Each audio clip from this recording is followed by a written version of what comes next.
Hey guys, 1776 or bust. So definitely want to go over this gun with you. Now, before I get into the video, there isn't going to be any overhead footage of me putting the trigger kit in or anything like that. I actually had originally done one. It took about 21 minutes to actually film the whole video. Then I lost the audio, and then when I went to re-narrate it, it was just a disaster. So I said, the heck with it. I'm just going to have to make you guys settle for me and just take my word for it at this point. But I did do the install on this gun. Obviously, it's the Beretta M9a3, as many of you are aware. Really just a nice overall handgun. If you have any questions about this gun and whether or not it's going to shoot well, if it just feels really good in the hand, go out and buy one. It is that good of a gun. It is probably one of my favorite Berettas. Just really feels nice when you're shooting it. It's a very, very smooth shooting handgun overall. So I've actually been going back and forth with M-Carbo. You know, they saw some of my reviews before, and I have to say I've had no issues with any of their kits. I put them all on my CZs. Obviously, I still have some of my Apex kit in one of the guns, but overall, the M-Carbo kit for the price is just very hard to beat. It's just a very solidly built kit. So, of course, I got the entire trigger kit. I got the stainless steel guide rod, the recoil spring, and, you know, it comes with a slew of springs for the gun. So you have your trigger return spring, you've got your striker spring, your ejector spring, a whole bunch of springs. Let's put it that way. Go to their website, and it'll tell you exactly what's in there. And doing the install on these guns is fairly straightforward. It's fairly simplistic, actually. I didn't have too much difficulty in doing anything. The sear spring is very good. Everything just feels really nice in the gun. And overall, once again, M-Carbo did a great job. In regards to the trigger, again, it is a much smoother take-up. I think I have the 12-pound hammer spring in here. It comes with 3 different springs. I think it's a 12, 13, and 14, if I'm not mistaken.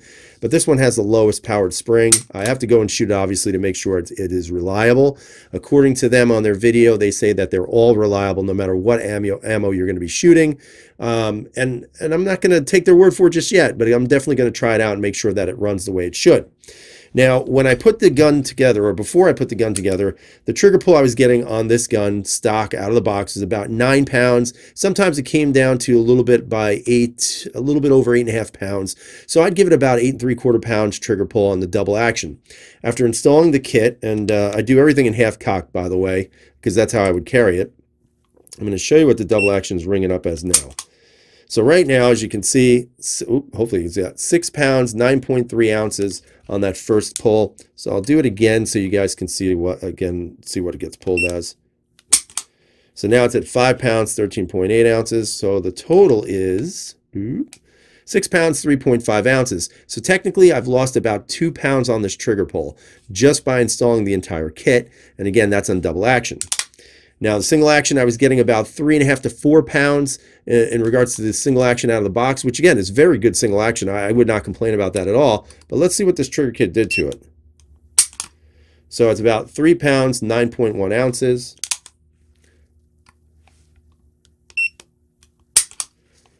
£3 pounds, 1.5 ounces for a total of 3 pounds. Come on, camera, get it. 3 pounds, 5.3 ounces. So a little bit of a reduction on the poundage, maybe about a pound, but not dramatically reduced. Now, I did not do any kind of polishing at all of any of the internals. So whatever came stock on this gun, all I did was change out the springs, and I am fairly happy with this. I mean, even just on the single or the double action pull, it is just a very nice, crisp single action. Here's your reset, by the way. That's it right there, and a little bit of take up, but then a very, very sharp break. You know, I'd have to say, guys, if you're looking for a spring kit, I think the kit for a total was about, I want to say $30.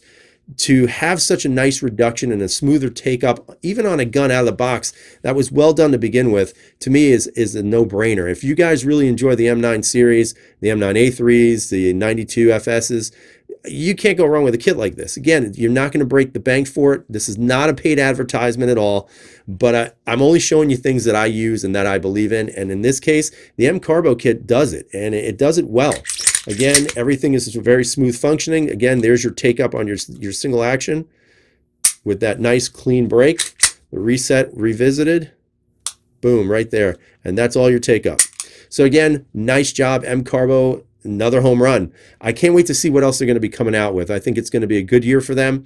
You know, again, does this take away anything that I've ever said about some of the other companies? For example, Apex. No, I still love Apex, But I'm telling you guys, M-Carbo is no joke. And for those of you out there who have used their kits before, you know exactly what I'm talking about. So chime in down below. Let me know what you think about M-Carbo. If you have any experience with it at this point, or especially in the M9s, what do you guys think? But if you do have an M9a3, highly recommend to try it. It is a very easy install. It does not take much time at all. And on top of that, all you got to do is go to the range, see if it functions, and you're good to go. Again, tell me what you guys think. Love to hear what you have to say. Hope you have a great night. Stay safe. And as always, freedom is never free.